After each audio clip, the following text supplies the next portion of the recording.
Hey folks, Lexi here. Welcome back. In today's video, I wanted to do something that everyone kind of does, and they're so much fun to watch and to listen to. And I thought I'd jump on ship myself in what I will be calling "No One Asked November." I am a fan of alliteration, so I think in December, obviously, I do a year-end wrap-up of everything. But so no one asked November. Skip over December. We'll go to January. Just trash or just crap January. Something like that. I want to direct my content with a little humor and a little levity. And I think it'd just be funny to have some alliteration. No one asked November, just junk January.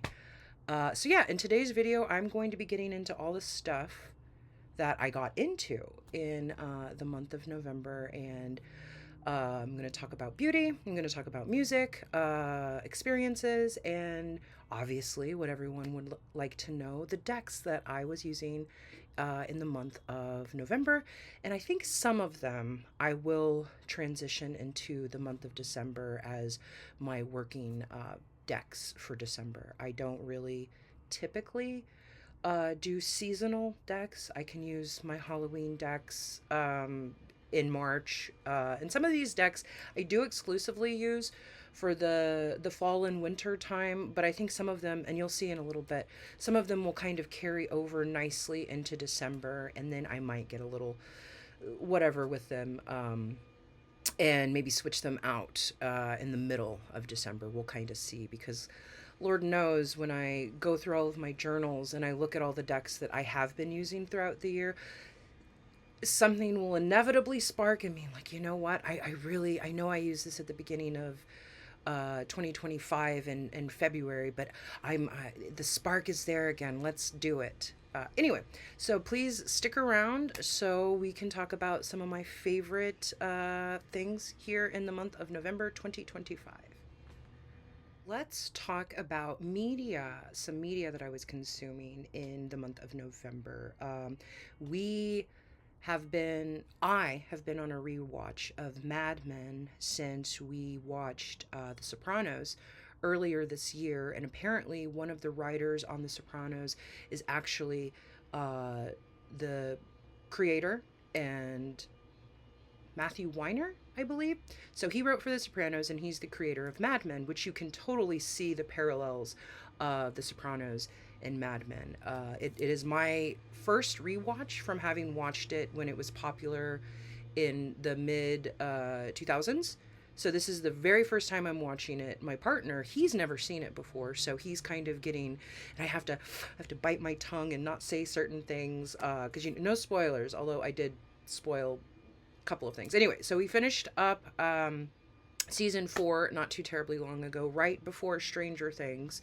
And then obviously we did watch Stranger Things, which was surprisingly better than I thought it would be. I mean, these actors, they're my age now, right? Like, these aren't teenagers. They have to shave that 5 o'clock shadow. And what I think is extremely interesting about Stranger Things is sometimes child actors do not make the transition into adult actors seamlessly, and you can tell with a couple of different actors. Sadie Sink not being one of them. She's fabulous. She's always been a really, really good actress, especially if you've seen her in The Whale. She was phenomenal in that. But Sadie Sink, the best example of a child actress morphing and transitioning into an adult actress. She's impeccable. Now, Miss Millie Bobby Brown cannot we cannot say that, because I just she's a very stilted actress. I don't really. And I was telling a friend of mine, I'm like, with Winona Ryder, you know what you're getting. She just shows up. She's not really acting. She's just being Winona Ryder, and we love her for it. Okay.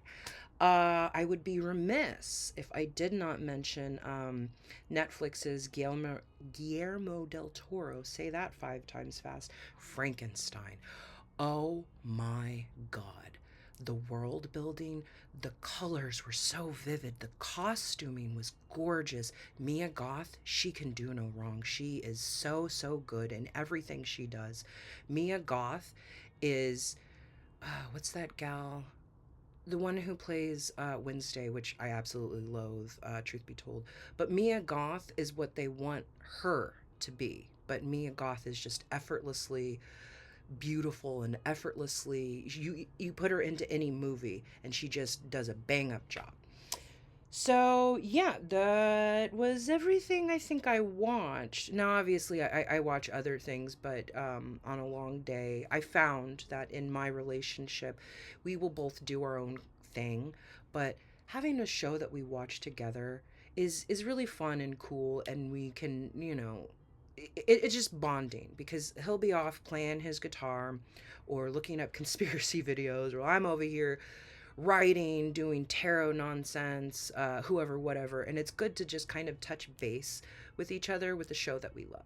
All right, let's move on to beauty products. So at the very end of October, I believe it was Halloween, so October 31st, the Sephora Rouge sale began. And if you could not tell, I love beauty products, cosmetics, hair care, skincare. That's just kind of my, if I'm not spending money on music, if I'm not spending money on tarot decks, I'm spending money on lipsticks and hair products and perfume and things of that nature. So I am Sephora Rouge.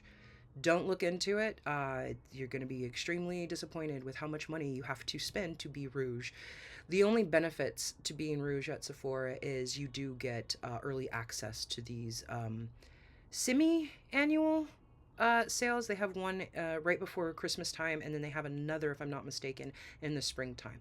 The only benefit to being Rouge is you get early access to these sales and you get a higher percentage off. So I got a whole bunch of skincare. I got a whole bunch of hair care. One of my favorite things from that order was the Amika Soul Food Nourishing Hair Mask. Smells so damn good, so good. There was that Ole Henriksen. Ooh, I don't know if I'm pronouncing that correctly.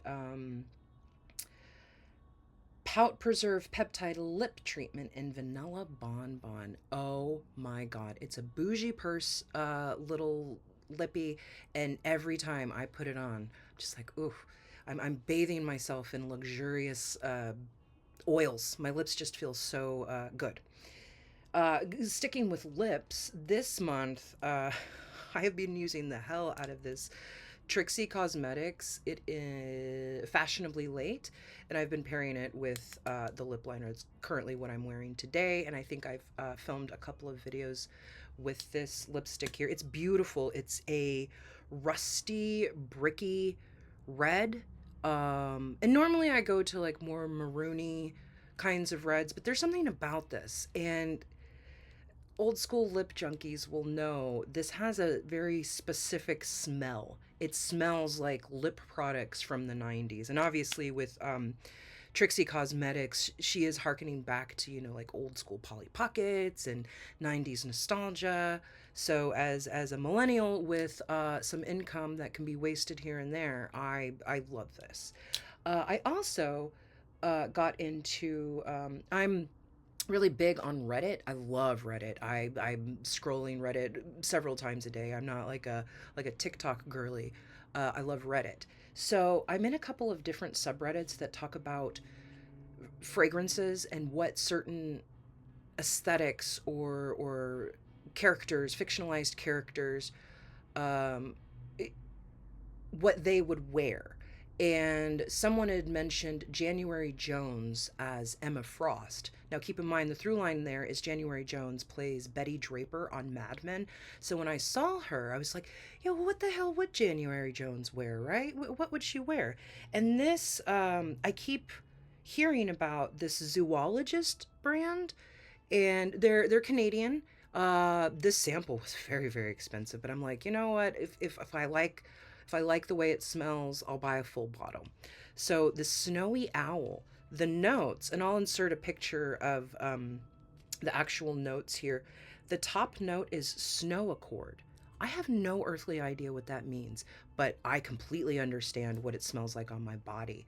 Uh, it, it's like wandering in a wooded, piney area, and you smell snow and you smell pine. It's not necessarily like a Christmas scent, like a candle or something like that. It just smells very earthy and slightly musky and slightly floral, but those are the end notes. But yeah, I bought a couple of their samples, and of course, I love birds. Of course, I'd get the bird ones. This one was honestly probably the knockout hit of the three that I purchased, and I may, perhaps for my birthday, I might get a full bottle of this because it was fabulous.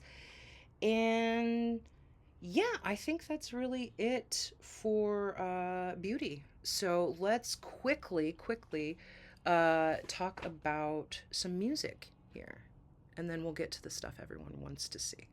1 second. All right, folks, let's get into some of the music that I got into this month of November 2025.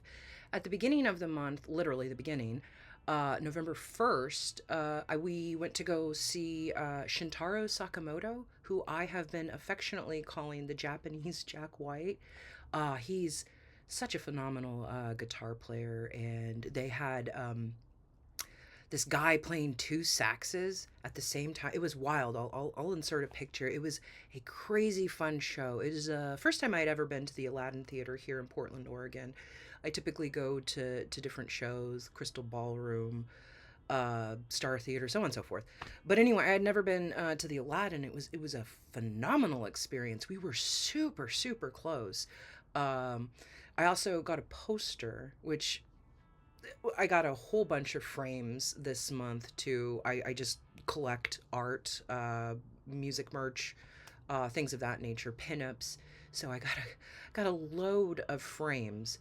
So okay, we're putting some frames up. Well, Lyle Lee, my beloved, very fit and not fat cat. Don't you call him fat? Anyway, my cat Lyle, he got a new box and he was thrilled with it until toward the end of the month. One of the Christmas gifts that I bought for the apartment, for the home, the We Are Rewind boom box, that came in the mail. That came all the way from France.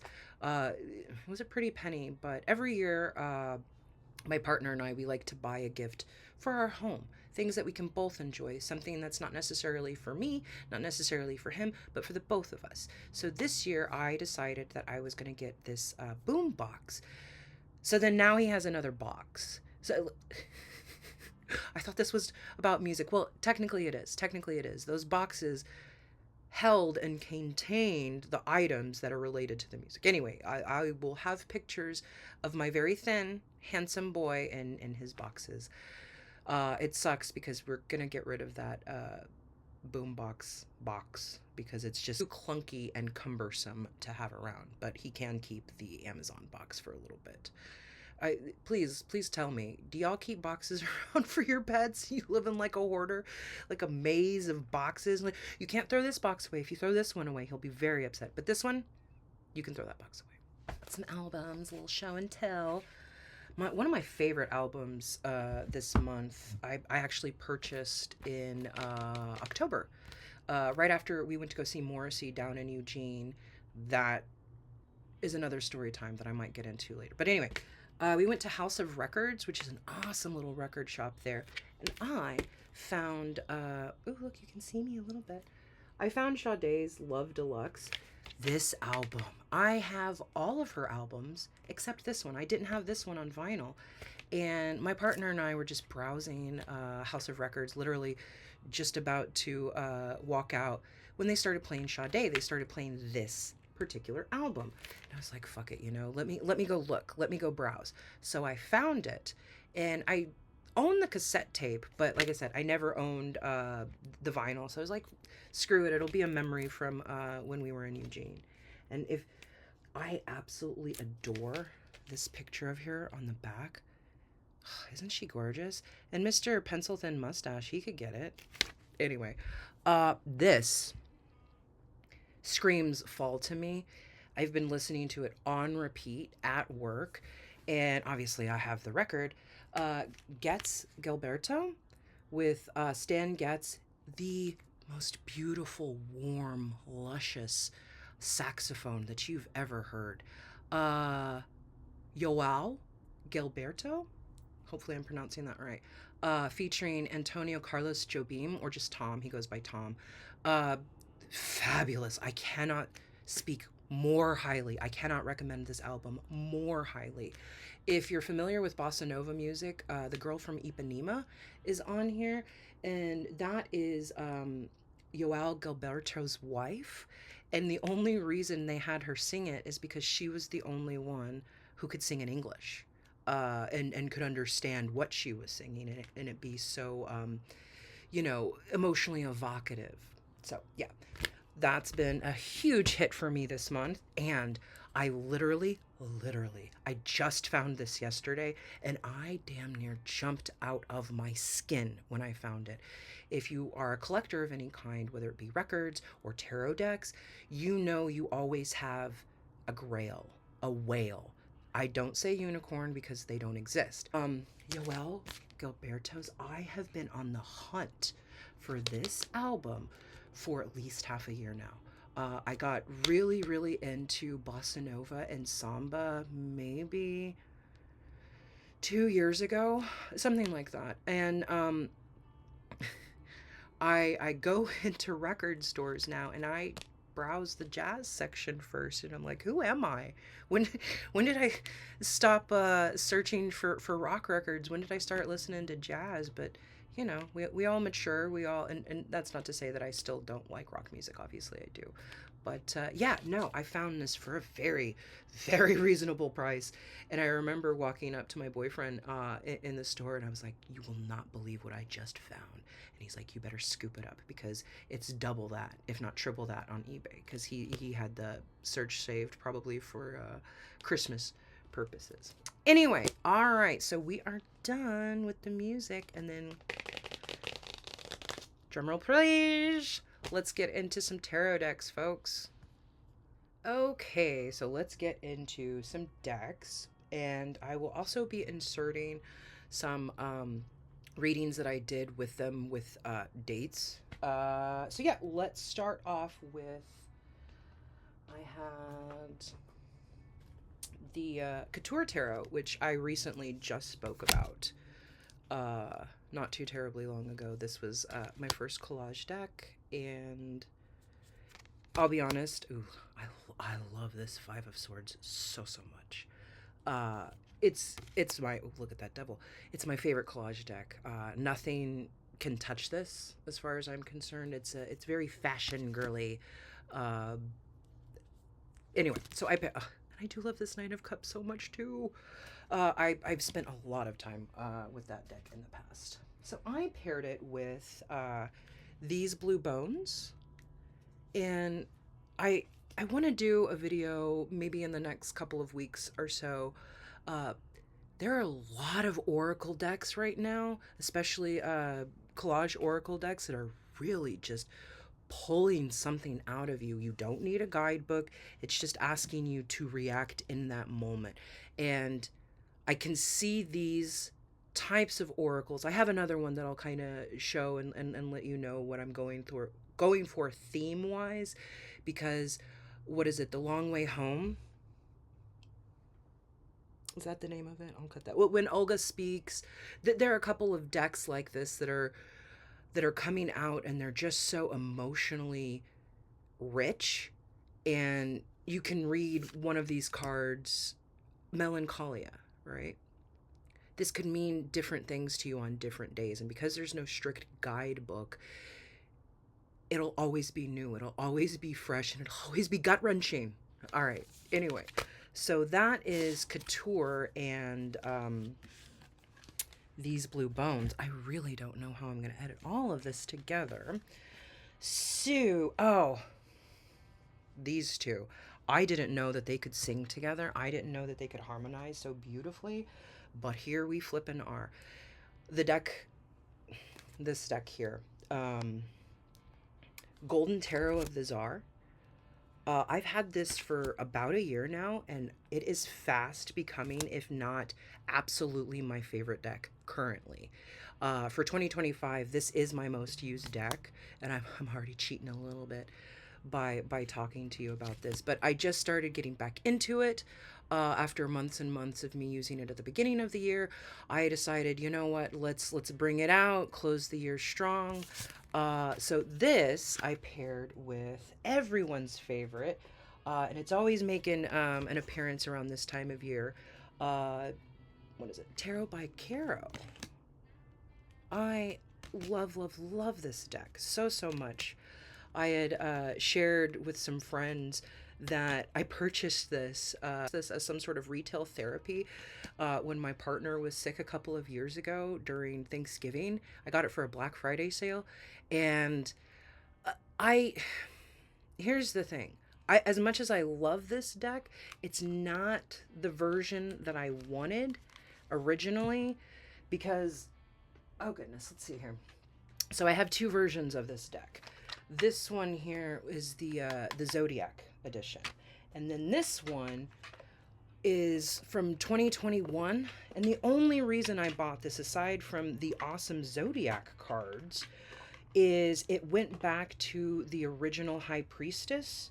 I'm not. Yes.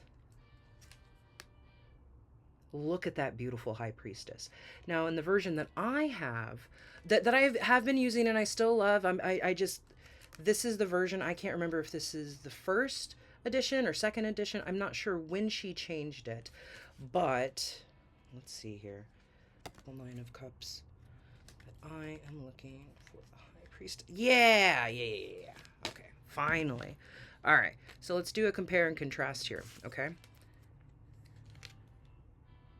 Which do you like more?